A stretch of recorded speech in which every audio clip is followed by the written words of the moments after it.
This is Legally Goff, where we mix law, pop culture, and the occasional chaos of real life. I'm your hostess with the mostest, Brooke Goff, lawyer, businesswoman, and professional truth teller. Buckle up, this isn't your grandma's legal podcast. Today on Legally Goff, I'm sitting down with someone who went from a completely private life to being watched by millions overnight. You saw him on Love is Blind, but there's so much more to his story. From navigating reality TV to being a father to a son with type 1 diabetes, Jordan Keltner is here to talk about love, life, and what really matters. So Jordan, I appreciate you coming on. I will tell you, as an attorney, people assume that all we watch is Law and Order. And I will tell you, after a long day in the office, all I want to watch is reality TV. I can't get enough of reality TV. I'm known for the reality TV. So Love is Blind, Seeking Sister Wife, all these things, whatever trash that Discovery, TLC, Netflix wants to put in front of me, I watch it. But I love Love is Blind. Like, I'm very into it. I've watched it now for most of the seasons. But I will tell you, immediately after the season went off, I had said to my podcast, I'm like, I need to get Jordan on. Well, I'm happy. You're one of my favorites. Thank you. Yeah, actually, I mean, I don't want to go off track, but you said Seeking Sister Wives. There's like a Denver version. I don't know if you've ever seen it. Something like, no, I can't remember what it's called. It's along those lines, but I used to work with the guy. It's some guy, he has like 2 wives or something, but I used to work with this dude's sister or brother or something. So I've never seen it. I'm not huge on reality TV, which is funny. I never even watched a single episode of Love is Blind. I just heard they were casting.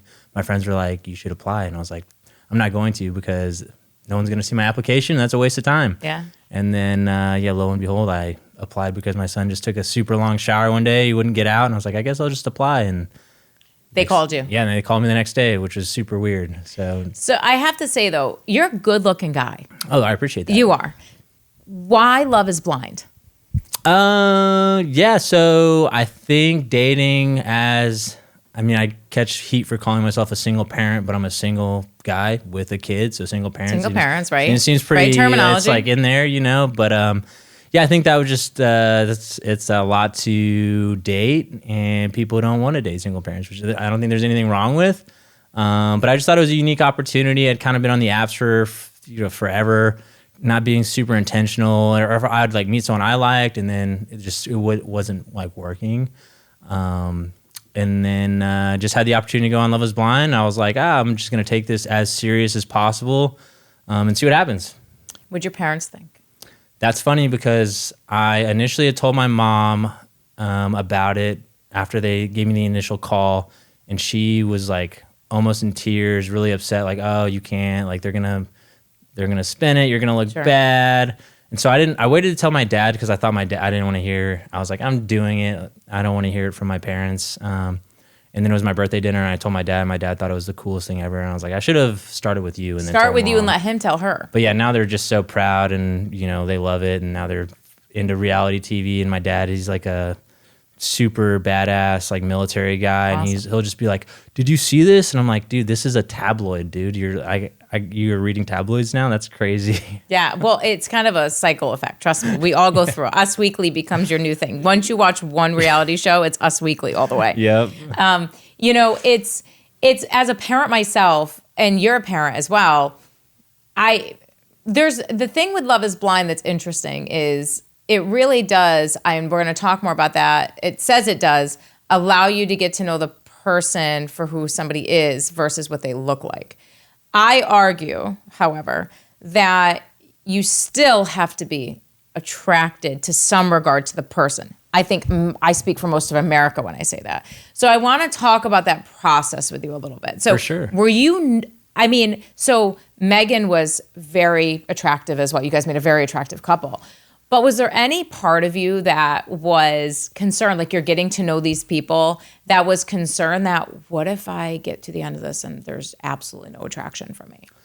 Yeah, I guess I leaned so hard into the experiment, maybe like a little too hard, but I was just like, it's so hard to say, because it's like, she's attractive. There was the attraction there. So it's hard to, like, if I wasn't attracted to her, I don't know what I would have done, but going into the reveal, I was like, I don't care what she looks like. Like, I'm so in love with her personality and her voice and her laugh and all these like little things. So I don't know if there would have been attraction. I I don't know what I would have done, to be honest. And you know, so we watch the show and we see these pods, and then I'm going to ask everybody's questions. So we see these pods, but then all of a sudden, like, you guys will show up and you'll have like flowers or one of their favorite things to eat or something like that. So how does that work? Do you, I obviously you're not showing up at the show with food or this. So do you go back to the crew and say, listen, I want to do this gesture? Like, how does all that part work? Yeah, they're like pretty fluid with, like, again, it's your relationship. No one's telling you to do anything or say anything. So it's kind of up to you to use initiative. But yeah, the production team's a tool. So if you want to plan a really cool date, you can plan a really cool date. If you don't, no one's going to make you do anything. So yeah, there's just, I mean, a lot of the stuff didn't make it on, but yeah, we would like plan fun dates for each other. And it was just like very intimate. And again, I think there was like one date where I was like, I want the whole room to just be covered in roses. And they're like, okay. So it's just like, that would make you stand out on a date, you know, because everyone had the same option to ask production to do stuff like that. So it would just be kind of like the thoughtfulness that I think would show. Because yeah, it was literally, if you wanted to plan this really extravagant date, they would help you out. Who pays for it? Everything is paid by production. Oh, great. So yeah. I want a room full of roses that gets covered by production. Yep. I mean, that's pretty great. Yeah, 100%. So, and what were some of the dates we didn't get to see with, we'll say, Megan particularly? So you said there's a room full of roses. What other ones did we not get to see? Shucks. I think there was one. I mean, it was just like fancy dinners, and like we popped, I think, some bottles of champagne. But it was all just like very intimate. Sure. Just thoughtful stuff. But yeah, I think the rose one was like the one where I was like, I want like a ton of roses. Like I want rose petals on the floor. Like I think it was like some fancy pasta dish that she really liked, I asked for. And so we just kind of ate dinner together, obviously separated by a wall. Can you see a shadow or anything through that wall? Zero. Nothing. And you guys go out like separate doors, right? So the female leaves this way, the male leaves this way, and you guys go out separate doors altogether, right? Yep. So you absolutely, there is no way. There's no way anyone sees. Yeah, they're very, very on point with making sure no one sees each other. So is it done in like a hotel? Is it done in like a big factory, it's a warehouse? Big studio. Yeah, it's a massive studio. And they just chop it all up. Yeah, I really don't know how it was laid out. I just know they were saying it was like one of the biggest studio spaces like in America or has ever been used on reality TV. So, but I mean, we're just like kept in the lounge and then the pods, and then we would go back to a hotel at night. Oh, so you would go back to a hotel. So you don't sleep where the pods are? No. See, that's the part I don't think we know, because they bring you in this common area, right? Where all the guys are eating, drinking, hanging out, the lounge, and that's where we thought you guys would be sleeping. Like there were rooms off of that. No, you guys leave in like a bus of some sort and go different hotel than just the females. Everyone's in a different hotel, and you're sequestered, so you're not allowed to have your phone, or you're not supposed to be talking to anybody unless it's on camera. Everything's very intentional. They want you to really think about what you're doing. So I mean, how they have it down. They're not messing around. They truly want it to work out as well. Did you talk to any other women on the show that we didn't get to see that you were interested in, that you moved past, like, let's say, like step one of, hi, how are you? Yeah, so I was on day one, I was just very upfront about, I got a vasectomy. I'm kind of up in the air about having kids. I'm a single parent, or I co-parent, whatever you want to call it. I just like laid it out. I work a lot. The fact that I'm rather reserved sometimes, I just, my social battery gets drained, but so I think I got like eliminated from like most of the ladies on like day one, but it was just me and Casey dated for a while too. We just had like the connection. We were both raised Mormon, which solidified the things. We both like cats. But it just got to a point where it was very clear that she wasn't my person. Sure. So I don't know. I don't think they showed us dating at all, or just maybe one date in the very beginning. Yeah. But it just got to the point where it was just like, okay, we're obviously not compatible. We watched all the guys go back to the lounge, and they they knew who they were talking about, but some of them were more reserved about talking about it. Were you nervous that there were other people seeing Megan at the same time? We obviously know the story, but you guys would befriend each other, right? The guys. Yeah, everyone was super friendly, but everyone was very guarded on like who they were talking to, because again, you would like rank everyone.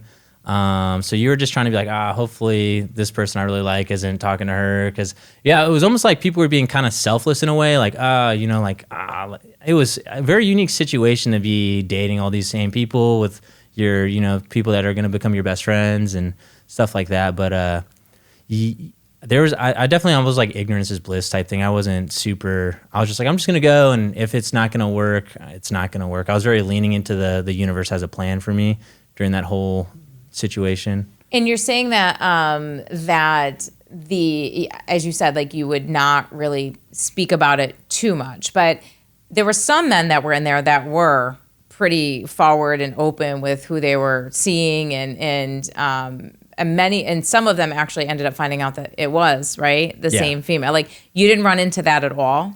So I knew she was talking to Blake, but then after Blake left, I thought it was just me and her. And so I was like, okay, cool. This alleviates a lot of pressure. Like, let's see where this goes. Sure. And then eventually, I think they aired it where she talks about how she was she was also seeing Mike still at the time.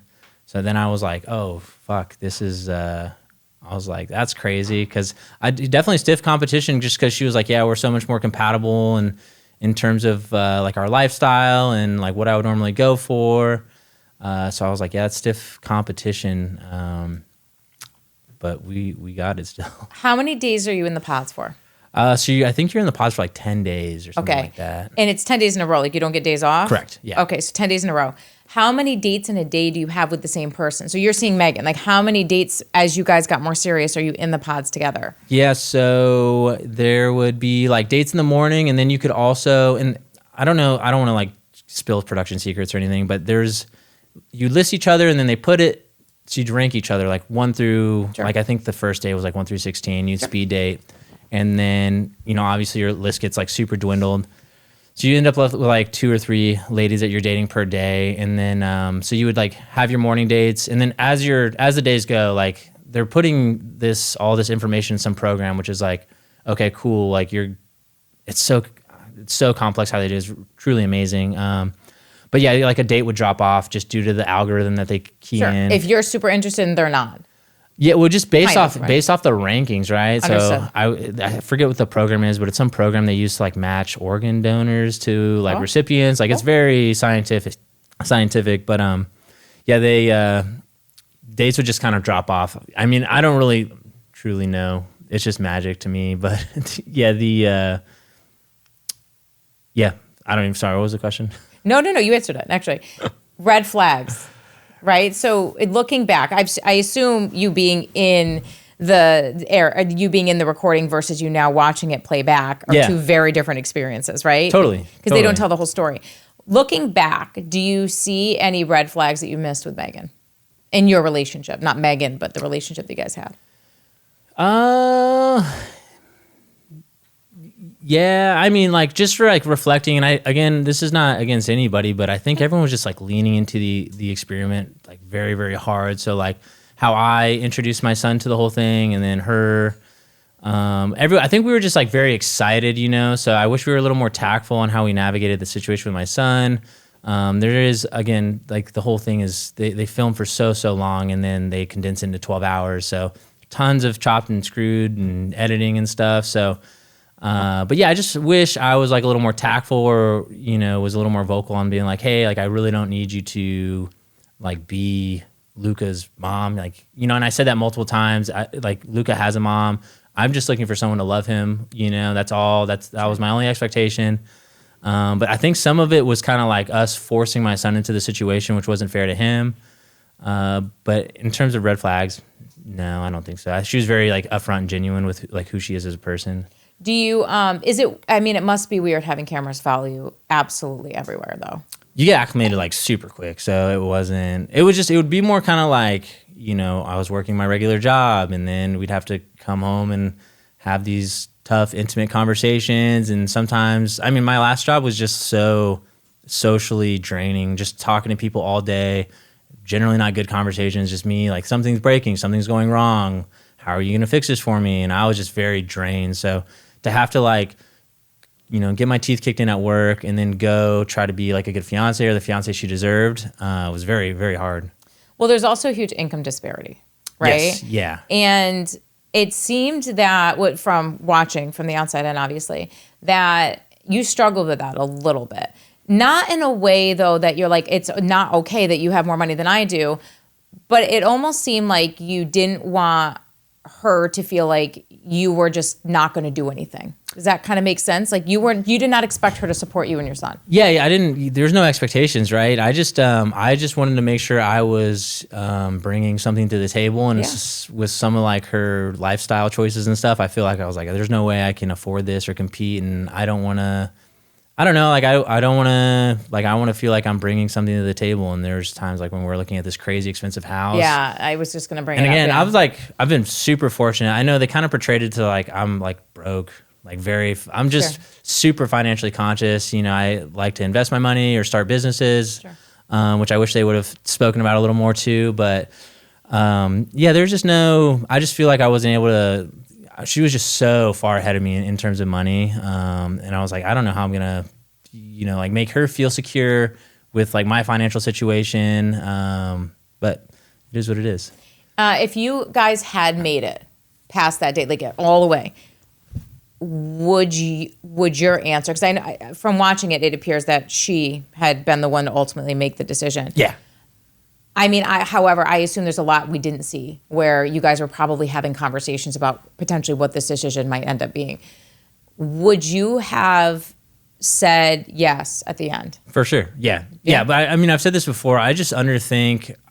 She checked my boxes, right? So it's kind of like I was, at that point, 100% ready and committed to get married. And then again, it's not the right way to think, but I was just like, if it doesn't work, we'll just get a divorce, which is very immature. That's not the correct way to think about going into a marriage. But again, she checked my boxes. So I was just like, of course, divorce is an option, but I wasn't forecasting a divorce because she checked all my boxes. But she was like, if we get married, I will never get a divorce. So that was where again, I think she's a lot more mature than I am. Sure.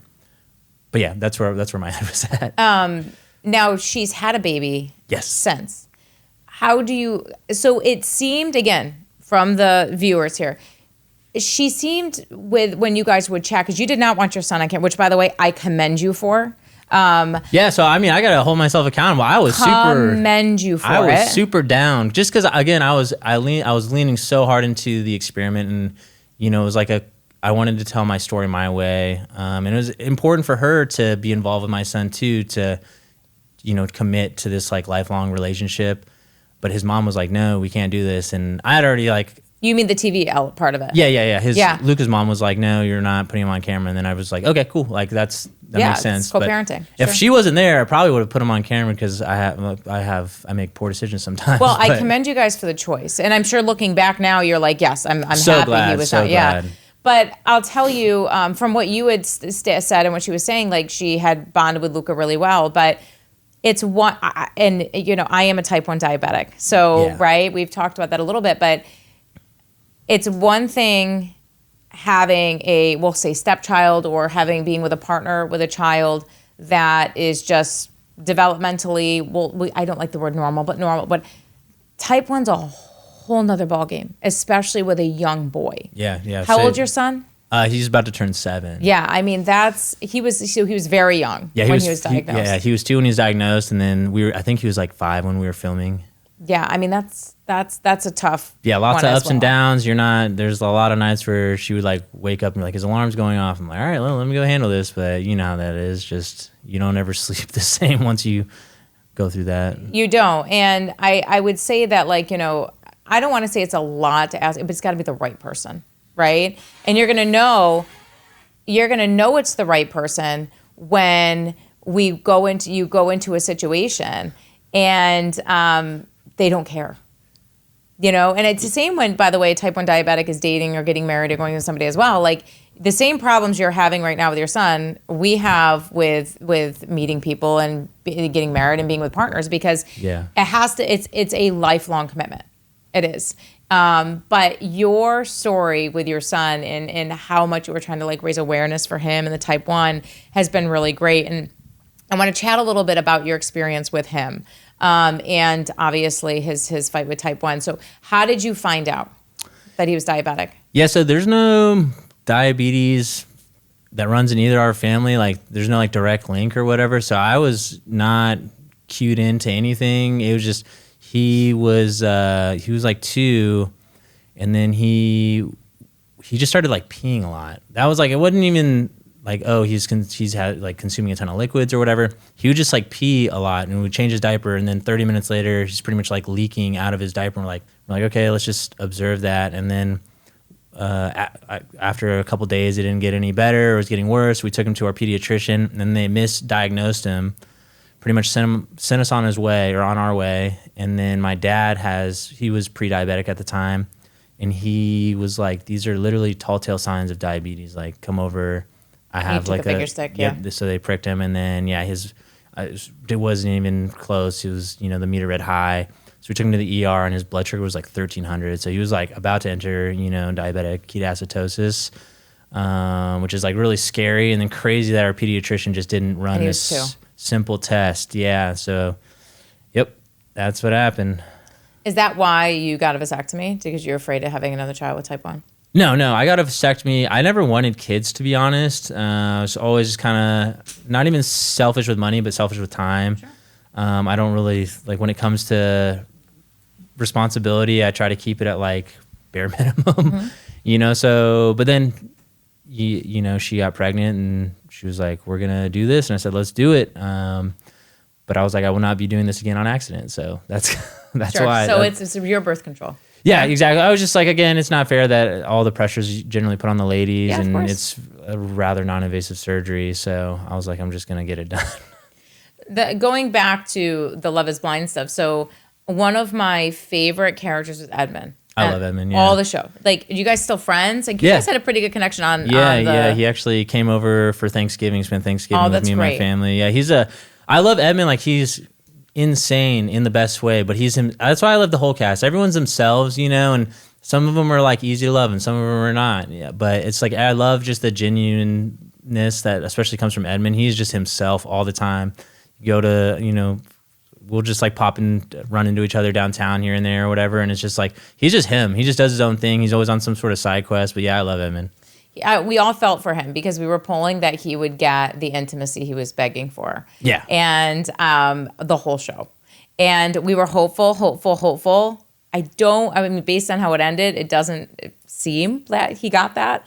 But Edmund seemed that he was one, as far as all the seasons, he was somebody that was super true to himself. Like 100%. I would assume that that's exactly who you had at your Thanksgiving table, correct? Yeah, 100%. Yeah, he's just himself all the time, which is amazing. Are there anybody else that you really got close to on the show?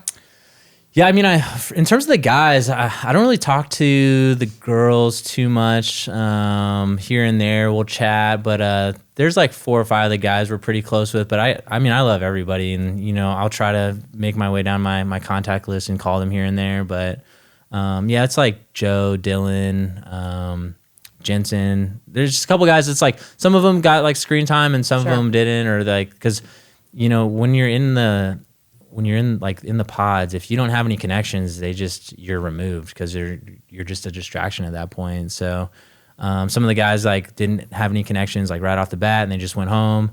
But yeah, there's like 5 or 6 of us that are pretty close, and we probably see each other once a week. Do you still talk to Megan?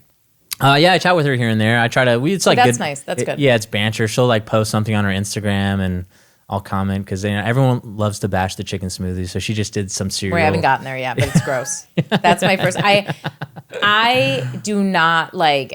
Since I was pregnant, I cannot stand raw chicken. The smell. Yeah. And the smell must be off the hook with that smoothie thing that you drink. I swear, once you add the Crystal Light, it's not too bad. So what is it? So you take chicken breast. I just take chicken. 1 or 2. So I do 6 to 7 ounces. Okay. Of just baked, non-seasoned. So you bake the chicken. Yeah, it's baked. It's baked. Not seasoned at all. No seasoning. Okay. Yeah, you want it because it's kind of a bland food. So once you add a citrus, like, because I just use the lemonade Crystal Light because it's very citrusy, and then that just completely overpowers everything. There is like a weird texture to it. So like pieces of chicken floating. I wouldn't say there's like pieces of chicken, but it's a little gritty. But once I just chug it and go on my day. I know we saw. I chug it and I'm gone. And that's every day. Pretty much every day. I probably do it 5 times a week. Has it helped? Like, yeah, I mean, I think my physique I'm in like the best shape I've been in my life, but it's not just I can't just say it's the chicken smoothies. started working out a lot more and running distance. Like I like distance running. Who talked to you about the smoothie idea? Like, where did this come from? So that's a funny story. Is I was just on Brain Rot TikTok and it came up. Brain Rot TikTok. And I'm always looking for just ways to make my life just a little more convenient. Trying to sneak in an extra 5-10 minutes of sleep, however I can. And I just feel like I mean, for sure, because people are like, just do a protein shake. Okay, a protein shake is not nearly as filling as chicken, in my opinion. So if you just drink a 40 gram of protein, like chicken or a protein shake, like I feel like you're gonna be hungry in a couple hours. But if you have like a whole chicken breast, it's a little more filling for get you to lunch at least. You don't like throw ice in it and try to blend it to make it like. I do. Yeah, I do ice as well. A couple cubes of ice. Just a couple. Yeah, it's just I prep a ton of chicken at once. Okay. And then I'll batch it up in like, I don't know. I don't even know how much, but probably like 3 breasts in a bag. And then I freeze everything. And once one bag's getting kind of low, I'll just take it out to thaw it. And then I'll take it from the refrigerator to the blender, just tap water too. People were like so up in arms about me using tap water. Who cares about the tap? The tap water is not the problem. I said, I'm glad I have fucking tap water. Yeah, tap water is not the problem. The chicken might be the problem. I don't knock it till you try it. That's what? Listen, I mean, old people have to do it, right? I mean, they have to pure. It's kind of like pure. It purees it, right? Sort of. Yeah, I mean, it's not, and I don't do this is like not because I like doing it. It's just so convenient, and then it's so just doable. So that's not like stringy sometimes. No, I don't think so. No, I got a good blender, so I'll blend it and then. I mean, there's slightly gritty. That's the only thing, just a little gritty. Like sandy gritty? Yeah, a little sandy, because I think some of the chicken might be like partially frozen or something. I don't know. But there's no chicken taste. It literally tastes like chicken, Crystal Light. I almost said chicken light. Yeah, right? I mean, so if you like put your nose right up to it after you blend it, you can get like some chicken notes, But if you're just chugging it, like I don't sommelier it and put them. You're saying chug it like you're done in 30 seconds. I think like 30 seconds. Sometimes I'll time myself. I don't know why, but probably because I'm just. You're busy. I'm just trying to get that shit out of my. But let's talk about my blender. So your hope was that we're gonna get away from the chicken smoothies. My stomach's turning. So Have you tried steak? Yeah, I eat a ton of steak too. No, steak smoothie. Have you tried to put the steak in it? I won't blend anything but chicken. Yeah. Because the color? I just think it blends well, and it just doesn't have like a strong. Doesn't taste like it. Yeah, I mean, if you season it, like chicken's great to eat by itself, but again, I'll eat chicken, no problem. That's not my issue. It's just like if you had to eat chicken every morning, that's a lot of chewing you got to do. But Love is Blind. We're gonna wrap with that. So you meet Megan for the first time. What's your reaction? So I couldn't see her because I have terrible eyesight. I didn't have my glasses, so I didn't see her until we were up close, and I was just like, let's fucking go. But again, you're just like, because she checks all my boxes. She's attractive, but I've like never, like vanity is cool, but she didn't seem like a super, like she's not the type of girl I would go in real life. Like I like a sorority chick with like fake lips and. Really? See, I would not. You need to go more Megan's direction. Yeah, for sure. You guys were awesome. I would never pin you as sorority girl. Yeah, I love, like the hair extensions and fake lips and stuff. Really? I don't know. Yeah, I mean, there's a couple people on there that might have fit that bill over the seasons. Well, I already dated them all, and none of them really floated my boat. So the Megan thing was good for you too because it was something different. You would have normally not chosen exactly. Yeah, and I don't think she would have. I think that's what was so beautiful about our relationship is. I think we both went after something we wouldn't have normally gone after, which was, it's really special. But no, I was like, again, she's super hot, just not what I would normally go after. I think there's a blend of the two. Yeah. Sorority / Well, she was just like so classy and like, which was so new to me. Educated, successful. Just like well-spoken. Yeah. I was like just so infatuated with like all those things. So I've never, again, it's just like kind of like bar chicks. It's just like what How old are you?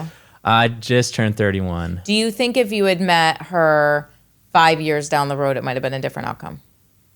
Again, I don't think it had to do anything with our looks or personality. I think it just depends on where I would be in 5 years. That's what I'm saying, maturity-wise. Like you would be at a different point in your career probably and all of these things. Do you think that would have helped?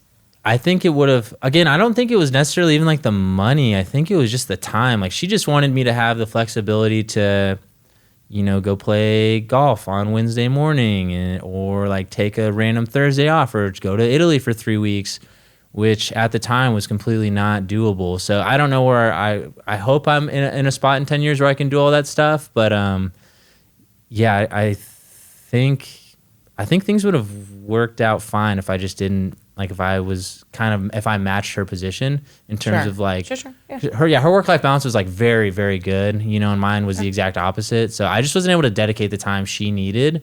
And then I was also kind of closed off to just with like the pressure of filming and working and being a father. It was like I had no mental capacity to think about doing anything but just getting through filming essentially, and through the wedding. Do you think that, in looking back now, would you have changed certain things to try to make it work, or do you think it worked out the way it was supposed to?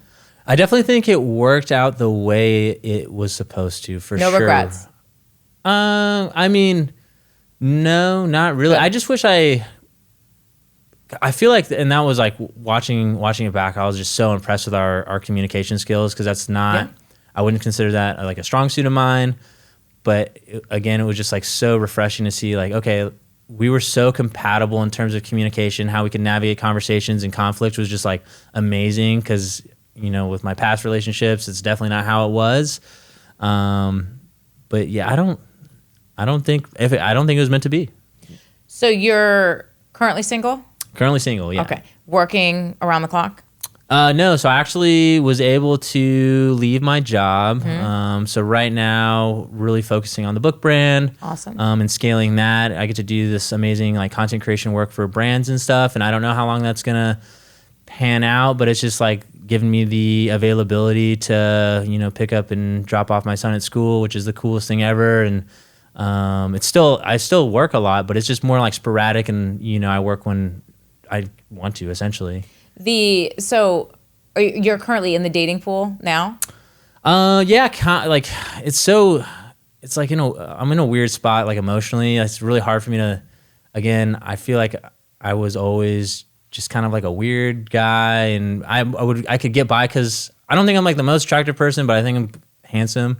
So I think I was able to get by, but then people get to know me and be like, this guy's fucking weird. Like all he does is like want to go to arcades and build Legos and rip Pokemon packs, but now that, I was on a TV show, I think people are like way more inclined to just kind of turn a blind eye to that. And I want to date somebody that likes pulling Pokemon cards with me and likes building Legos. And so, it's just weird. I'm like kind of guarded right now. So I'm going to give you a little feedback. Okay. Let's hear it. You're hard on yourself. I am. I'm so definitely need to work on that. We all got to know you through that in ways you probably didn't even know yourself, right? Really. And I hear you talking about yourself. We all like fell in love with you because I appreciate that. We did, because you were a kind, gentle, nice guy. You're a dad of a kid with a chronic medical condition, and you put him first all the time. You know what you like, and that's what you want. I mean, when they say there's somebody out there for everybody, that's what it means. I don't think that you should ever, forfeit any of the things that you absolutely want. Like, you're very handsome, but it's a matter of like you knowing that and you building up that confidence, and then you going out there and saying, listen, these are I feel like with Megan, she kind of told you her non-negotiables, and you didn't really voice yours other than your son. But like you just described a few of them to me, right? So I think that just like staying true to yourself is so important. I think Love is Blind was probably great. Yeah. But you're a hot commodity. Like there should be no reason you're having problems dating, regardless of the show. I mean, right now, for sure. What do you want, like Bumble? Like what? So I don't do dating. I got off the dating apps. Dating apps were not a thing when I was single. Believe it or not, that's how like long it's been. So how do you meet people? So I mean, right now, so I met like a nice young lady. I actually had known her before I got casted. But she knows one of the other cast people. It's all like through like mutual connection type stuff. Yeah, just again, it's just like so weird for me to think about getting serious, and I guess I'm just like, I just don't think I could really I don't have like the mental capacity to really give someone the attention they deserve if that makes sense. Cause I just got like so much, I don't know. I think when you might meet the right person, that's going to change. Yeah, I think it just depends on my situation too. Cause I mean, the right person could be sitting on my lap right now, but I have so many goals right now, and just being in a relationship is not necessarily, on top of your list. On the list right now. I'm a big believer in things happen when they're supposed to. Totally. Yeah. I'm so there. And I've also always said that I don't think men should get married till they're 35. I think I have a 12-year-old son, and I'm like, please, Grayson, do not get married until you're 35. I just saw some news article talking about like the divorce rate after a guy gets married after 35 is like it's really decreased a lot. So it would make sense, but yeah, I think so. But I think that you kind of like alienate yourself a little bit, and like this is like I'm a weird guy, and this like most men are a lot like you. Like totally. That's the thing. Like it's not just a you thing, but you're going to meet the right person. They're going to be very lucky because we watched again and I've gotten to know you just a little bit in here. For me, a true testament is the kind of dad you are too. Like I would say to anybody, like, why would you want to date someone that puts you before their kid? Right? I mean, totally. You were very clear you would never do that. Well, I always say like dating, I always say like, are you okay being tied for first? Right? Because like, obviously that's a good way to put it, sure. I wouldn't, because some people don't want to tie, which is totally fine. But some, again, like I don't want to say like, oh, you're my spouse, you're going to come in second. But it's like, I think tying for first is like the best way to look at it. Yeah, I know. I think it's the kindest way to put it too. Yeah. So Luca, let's talk about what you've done with that. So because you've been a big proponent of type 1 diabetes and figuring it all out and all that good stuff. What kind of, is Luca on a pump or shots? So he actually rotates. So sometimes you go back and forth. Yeah, we go back and forth because like I said, sometimes the tandem we have will just be like we'll change the site. We'll make sure there's no clogs. It has fresh insulin, and just he won't stay in range. And then sometimes he's just like he's a little kid. Low or high? Both. Yeah, he swings like crazy right now. Yeah, it's not. He actually has a doctor appointment coming up, but it's. Sometimes it just seems like the pump just doesn't do its job. Is he on the continuous loop too? Yeah. Oh, interesting. Yeah, so it's supposed to be all self-managing and everything. So not sure, but right now he's on a shot. He's doing shots right now. And he does okay. No, that's the problem. Yeah, right now he's been out of range. His blood sugar's just been out of control. So how, given that obviously you have a child with type 1. How has that impacted not just your date, but your overall life? Because I think that's important for people to know too. Because they just assume, you have type 1, just give them some sugar, give them some. It's a lot more complicated than that. How does that impact you? I think there's the law of 10,000 hours, and a lot of people live and die by that. And I think type 1 diabetes is direct evidence that the law of 10,000 hours is bullshit. Because we have way more than 10,000 hours of practice and training on how to manage this, and it still just swings. But yeah, there's a lot of nights where you're getting woken up in the middle of the night, and is Dexcom wakes you up? Yeah, you get woken up by a low or a high or whatever, and then you have to manage that. And sometimes you can't get back to sleep in a timely fashion. So it's just, I'm probably woken up, I don't know, half the time he's with me, in the middle of the night with some form of alarm, and obviously that's like deflating as a parent to, feel like you're doing your very best, and you still can't keep him as healthy as he needs to be, So yeah, it's like, again, very deflating to me as a parent to feel like you can't properly manage a disease. But I think that's a typical problem a lot of parents and people with type 1 diabetes face is, you're trying your fucking best, and your best isn't good enough. Yeah. What kind of snacks does he like to eat? So he loves like little beef sticks, cheese. We eat very healthy. He also has celiac disease, so that limits. Oh, so he has a combo. Okay. Yeah. So we eat fairly clean, but then how your body processes gluten-free flours is different. It's a little bit different. So some of his favorite foods will just, you'll hit him, you'll bolus him, hit him with the correct carb count and everything, and his blood sugar just like shoots up still. And so then it's like, it's shitty because then he'll be like, he really likes this one brand of waffles. I'm like, dude, we can't do that for breakfast because I don't want to send you to school with your blood sugar just doing the most crazy stuff. And, one day he might have the waffles and we'll give him, the proper count and he's fine. And then 3 days later, you give him the exact same thing and his blood sugar just goes through the roof. It's so fluid on how diabetes is. It's not kind. It's not kind to the person. It's not kind to the people around them. And it's something that some people say it punishes those that make the decisions, because to your point, you can do all the right things and sometimes it still doesn't work out. Yeah. And I mean, it's just like, cause like when he goes low at night, you have to like wake him up, force it, like, especially if he's like low. How low do you usually see? Do you see a lot of lows? Not like a ton, but sometimes he'll, like be in the 50s and I'm like trying to wake him up and he literally won't wake up. And then you have to like force feed him sugar, and it's just like you're like having to be like shaking them hard, like, hey, I need you to wake up, like I need you to take a bite, like, and then there's like you're like giving them sugar in the middle of the night after they brush their teeth, like that's not healthy. There's just like so many. It's the most unmanageable disease out there in my opinion. What do you give him to bring it up? Do you guys do tabs, or do you guys do like? So sometimes we do juice. I feel like juice is a little aggressive sometimes, or like they just get a little too. He's like, yeah, this is good. I'm gonna just drink all this. But I do graduated just regular sugar right now. Oh, okay, and it works. It just works. Yeah, it works pretty good. And then I think because we try not to do like gummy stuff because it sticks to your teeth and causes cavities. Do chocolate sometimes, kind of rotate, but we'll do honey here and there. But the other day I was trying to give him a little spoonful of honey, and he was like, he was just kind of in and out of sleep, and he was like smacking it, and it started dripping everywhere, and then he rubbed it all over his face, and I was like, all right, cool. Good night. I'll see you in the morning. Yeah, right? Pretty much showered. But you've taken this, like I said, you've created books. Yes. Yeah. Right. Yeah. So tell me a little bit about the books. Yeah. So Luca was in kindergarten, and like I said, I wish they would have showed a little more about my business ventures. So well, now you get to.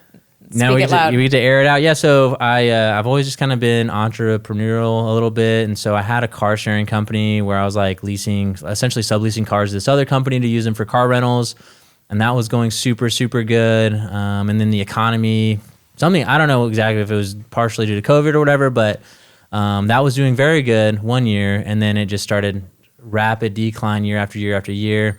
So I was like getting ready to exit that, and then Luca was learning how to read in kindergarten. I was just like, oh, I think writing a kid's book would be kind of fun. Like, let's get into that. And then my best friend's wife she has like some TikTok, like a TikTok platform. Mm-hmm. She's a teacher. She teaches the social emotional learning system. So I was like, hey, would you want to write a book about emotions with me? And like, so that's kind of how that came about. So how many books are there? So we have 3 books in the series right now. We're working on a 4th one, but want to start cash flowing and obviously scaling the business a little bit. So. Where do people buy them? So right now, just on dearluca.com, but that's on the list is getting it on Amazon ASAP, and then we want to get them some local bookstores as well. So I have 2 last questions. One, for all the single ladies out there that are like, I want to date Jordan. No, you don't. Like, but if they do, they say you do, they do. You can't talk them out of it. Sure. What are the 3 qualities somebody needs to have? This is good. I'm like literally, 3. I'm going to narrow it all down so that the women that don't have those qualities aren't going to knock on your door. That's the thing. I don't know. I guess I've really never really put like a ton of thought into it. I guess just like preferably not want any more children. I mean, I'm flexible on that. Man, that's tough. I don't know. I'm going to help you with one. Yeah. Be really good and open to your son and learning about type 1 diabetes. Yeah, for sure. Yeah. 2, be fluid there. And not spill the honey all over their face in the event that they're... Yeah, I mean, accidents happen. You're talking to somebody like that, yeah. Yeah, I mean, like in terms of like... And likes Legos and arcades and Pokemon cards. Yeah, perfect. Literally just be the female version of myself, and then we're good. So. So I'm going to end it with the ultimate question that everybody wants to know. In your opinion, is love really blind? I think it can be. Yeah. Okay. I mean, there's lots of couples that are still, from past seasons that are truly in love, and they look like they're having a blast. But yeah, I think it's situational. But for you, is love blind? I think it is. Yeah. Good. There it is. All right, we're going to end it there. Cool. Sweet.